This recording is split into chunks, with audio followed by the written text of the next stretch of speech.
Bharatiya Janata party की ओर से आज दो अहम बैठकें होंगी। एक भाजपा कार्यालय में सुबह 10 बजे पंचायती राज चुनाव के लिए होगी। वहीं दूसरा सम्मेलन 46 निकायों के जीते जनप्रतिनिधियों का सिविल लाइंस के गार्डन में दोपहर 1 बजे होगा। दोनों कार्यक्रम में मुख्यमंत्री वसुंधरा राजे और भाजपा प्रदेशाध्यक्ष अशोक परनामी मौजूद रहेंगे। पार्टी के प्रदेश महामंत्री कुलदीप धनखड़ ने बताया कि पंचायती राज चुनाव को लेकर एक विशेष बैठक का आयोजन शनिवार सुबह भाजपा मुख्यालय में किया गया है, जिसमें भाजपा के प्रदेश पदाधिकारी, जिला अध्यक्ष, जिला महामंत्री, जिला प्रभारी, प्रभारी मंत्री, सांसद और विधायक भाग लेंगे। वहीं इसके बाद भाजपा की सदस्यता अभियान कार्यशाला होगी, जिसमें 46 नगर निकाय चुनाव में भारतीय जनता पार्टी के जीते हुए महापौर, उपमहापौर, सभापति, उपसभापति, अध्यक्ष, उपाध्यक्ष, पार्षद और पार्षद प्रत्याशियों, जिला अध्यक्ष, जिला महामंत्री और सदस्य अभियान के जिला संयोजक, जिला सह संयोजक की एक दिवसीय कार्यशाला होगी, जिसमें सदस्यता अभियान को लेकर निर्देश दिए जाएंगे।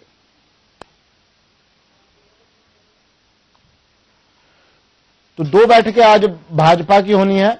आज दो अहम बैठकें हैं। एक पंचायत राज चुनाव को लेकर बैठक होनी है, जिसमें गुलाब चंद कटारिया गृह मंत्री को अहम जिम्मेदारी सौंपी जा सकती है। पंचायत राज चुनाव की कमान उनको दी जा सकती है। जिस तरह से निकाय चुनाव में भाजपा ने एक बड़ी जीत दर्ज की, उसी तरह से पंचायत राज चुनाव में भी भाजपा अपना परचम लहराना चाहेगी और यही कारण है कि गृह मंत्री को इसकी कमान सौंपी जा सकती है। वहीं दूसरा सम्मेलन 46 निकायों के जीते हुए जनप्रतिनिधियों का सिविल लाइंस के गार्डन में दोपहर 1 बजे होगा। इन दोनों ही कार्यक्रमों में मुख्यमंत्री वसुंधरा राजे मौजूद रहेंगी। प्रदेशाध्यक्ष अशोक परनामी भी मौजूद रहेंगे।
तो पंचायत राज चुनाव को लेकर बैठक होनी है। दो अहम बैठक आज भाजपा कर रही है। एक में पंचायत राज चुनाव को लेकर रणनीति बनाई जाएगी। गुलाब चंद कटारिया को अहम जिम्मेदारी सौंपी जा सकती है। इस बैठक में भाजपा कार्यालय में होगी ये बैठक सुबह 10 बजे से। वहीं दूसरा सम्मेलन 46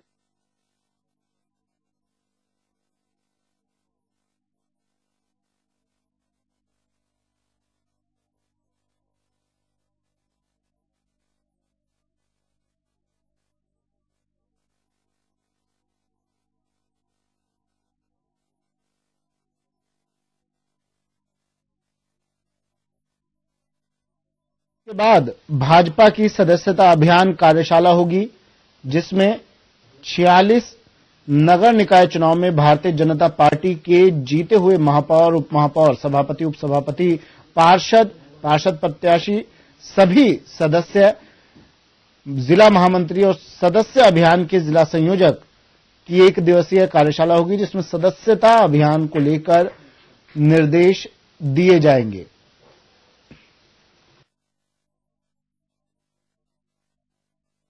बैठक है एक पंचायती राज चुनाव को लेकर। वहीं दूसरा सम्मेलन 46 निकायों के जनप्रतिनिधियों का होगा, जिसमें सभी पार्षद, महापौर, उपमहापौर, सभापति सभी इस सम्मेलन में भाग लेंगे।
तो नगरीय निकाय चुनाव में ऐतिहासिक जीत के बाद भाजपा एक बार फिर से पंचायत राज चुनाव में जीत हासिल करना चाहती है और यही कारण है कि आज भाजपा कार्यालय में एक बैठक होनी है और इस बैठक में कहा जा रहा है गृह मंत्री गुलाब चंद कटारिया को एक अहम जिम्मेदारी सौंपी जा सकती है। जिस तरह से नगरीय निकाय चुनाव में उन्होंने भाजपा का परचम लहराया, उसी तरह भाजपा चाहती है कि पंचायत राज चुनाव में भी उनके निर्देश में चुनाव लड़ाया जाए और जीत का परचम फिर से फहराया जाए। भाजपा का मेरे सहयोगी ओम प्रकाश शर्मा फोन लाइन पर जुड़ गए हैं। ओम, बैठक होनी है, पंचायत राज चुनाव को लेकर एक बैठक होनी है भाजपा कार्यालय में, सुबह 10 बजे इस बैठक का शुरुआत होगी। क्या कुछ जानकारी है, क्या कुछ मजमून रहने वाला है इस बैठक का?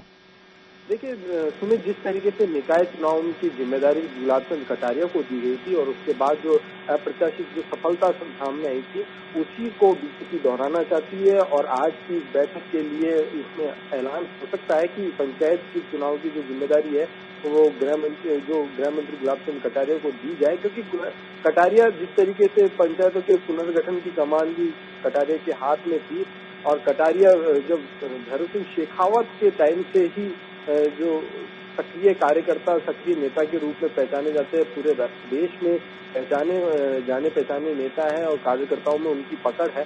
तो इसी पकड़ को देखते हुए और इसी अनुभव को देखते हुए एक बार फिर से उन्हें बड़ी जिम्मेदारी दी जा सकती है। और जहां तक सूत्रों के अनुसार जानकारी मिल रही है उसमें मजमून तैयार हो चुका है और फैसला ऐलान बाकी है कि कटारिया को ये जिम्मेदारी दी जाए, अहम जिम्मेदारी मिलेगी। और इस जिम्मेदारी मिलने के बाद जिस तरह से पंचायत चुनाव में भाजपा परचम लहराने की जो तैयारियां चल रही है उसको एक तरह से पूरी गति मिलेगी। बिल्कुल कहा जा सकता है कि इस बैठक का आयोजन आज इसीलिए किया जा रहा है, पंचायत चुनाव को लेकर रणनीति तैयार की जाए, साथ ही गुलाब चंद कटारिया को उनकी जिम्मेदारी सौंपी जाए। ओम, एक दूसरा सम्मेलन भी भाजपा का, दो अहम बैठकें आज होनी है। एक बैठक सुबह 10 बजे होगी, एक और सम्मेलन 46 निकायों के जनप्रतिनिधियों का, जीते हुए जनप्रतिनिधियों का होना है। क्या कुछ इस सम्मेलन में होने जा रहा है, क्या कुछ इस सम्मेलन की बात करें तो इसका मजमून क्या कुछ रहने वाला है? देखिए सुमित, जिस तरीके से निकायों के प्रमुखों को बुलाया गया है और भाजपा का सदस्यता अभियान भी चल रहा है और पंचायत चुनाव भी है, कुल मिलाकर ये तैयारी एक कसरत है कि पंचायत चुनाव के लिए ज्यादा से ज्यादा सदस्यता जोड़े जाए। सदस्यता अभियान को लेकर ये बैठक होगी। इसमें सदस्यता अभियान को लेकर टारगेट जो फिक्स किए गए थे उनको लेकर और कार्यशाला आयोजित की जाएगी कि जिस तरीके से कैसे ज्यादा से ज्यादा कार्यकर्ताओं को, जैसे ज्यादा से ज्यादा लोगों को कार्यकर्ता बनाया जाए, सदस्यता अभियान के साथ जोड़ा जाए। और इसी अभियान का मुख्य उद्देश्य जो ग्रामीण और शहरी क्षेत्रों में अलग अलग टारगेट फिक्स किए गए, उसका मुख्य उद्देश्य यही है कि पंचायत चुनाव से पहले भारतीय जनता पार्टी अपने टारगेट को, लक्ष्य को प्राप्त करे, ताकि पंचायत चुनाव के अंदर इसका असर देखने को मिले। निकाय चुनाव में भी देखने को मिला था, लेकिन सदस्यता अभियान जो चलाया गया था वो आचार संहिता के कारण उस दौरान इसका प्रभाव देखने को नहीं मिला था। लेकिन जिस तरीके से फिर सम्मेलन हुआ और लगातार बैठकों का दौर चला, उसमें सदस्यता अभियान को लेकर टारगेट फिक्स किए गए थे जिला स्तर पर, ग्रामीण क्षेत्रों में, ब्लॉक स्तर पर। तो वही टारगेट आज सभी जनप्रतिनिधियों को बुलाया गया है और प्रदेश के पदाधिकारी मौजूद रहेंगे, खुद मुख्यमंत्री मौजूद रहेंगी। तो उन कुल मिलाकर अभियान की समीक्षा के साथ आगे के टारगेट को भी लेकर भी चर्चा की जाएगी। बिल्कुल, जिस तरह से दोनों बैठकें होनी है, अगर पहली बैठक की बात करें तो उसमें गुलाब चंद कटारिया को एक तरह से महत्वपूर्ण जिम्मेदारी सौंपी जा रही है। वैसे तो गुलाब चंद कटारिया का अपना एक राजनीति में अपना एक कद है, गृह मंत्री हैं, काफी वरिष्ठ नेता हैं, लेकिन जिस तरह से निकाय चुनाव में उन्होंने जीत दर्ज करवाई, अब पंचायती राज चुनाव की जिम्मेदारी उन्हें सौंपी जाएगी। कहा जा सकता है कि गुलाब चंद कटारिया का इस जिम्मेदारी के मिलने के बाद राजनीति के गलियारों में, राजनीतिक हलकों में कद और ज्यादा बढ़ जाएगा। देखिए, गुलाब चंद कटारिया इस वक्त की पोजीशन नंबर 2 पर है और बिल्कुल कद्दावर नेता है। नंबर 2 के मुख्यमंत्री के बाद एक वही नेता है जो बिल्कुल पूरे प्रदेश में पहचाने जाते हैं और सर्वमान्य नेता है। तो कुल मिलाकर जो पिछली जो निकाय चुनाव है उनके नेतृत्व में लड़ा गया था। स्वाभाविक तौर पर जो मुख्यमंत्री ने एक बार फिर विश्वास जताया है कि कटारिया पर कि उनके नेतृत्व में चुनाव लड़ाया जाए, क्योंकि सभी जो जनप्रतिनिधि नेता, क्योंकि सुमित सबसे बड़ी बात ये होती है कि किसी भी चुनाव को जीतने के लिए एक ऐसे नेता के हाथ में कमान होनी चाहिए जिससे कि सभी नेताओं की बातों को मानते हो, जनप्रतिनिधि इसकी बात को सुनते हो। कटारिया इनमें से एक नेता ऐसे हैं जो दिग्गज है, पुराने नेता है और जिन्हें पूरा अनुभव है पंचायत से लेकर गृह मंत्रालय तक उन्होंने संभाला है, तो पूरा अनुभव है। उसी अनुभव को बनाने के लिए मुख्यमंत्री ने जिम्मेदारी लेने के लिए लगभग मानस बना चुके और निश्चित तौर पर इसका लाभ भी आने वाले दिनों में पंचायत चुनाव में देखने को मिलेगा।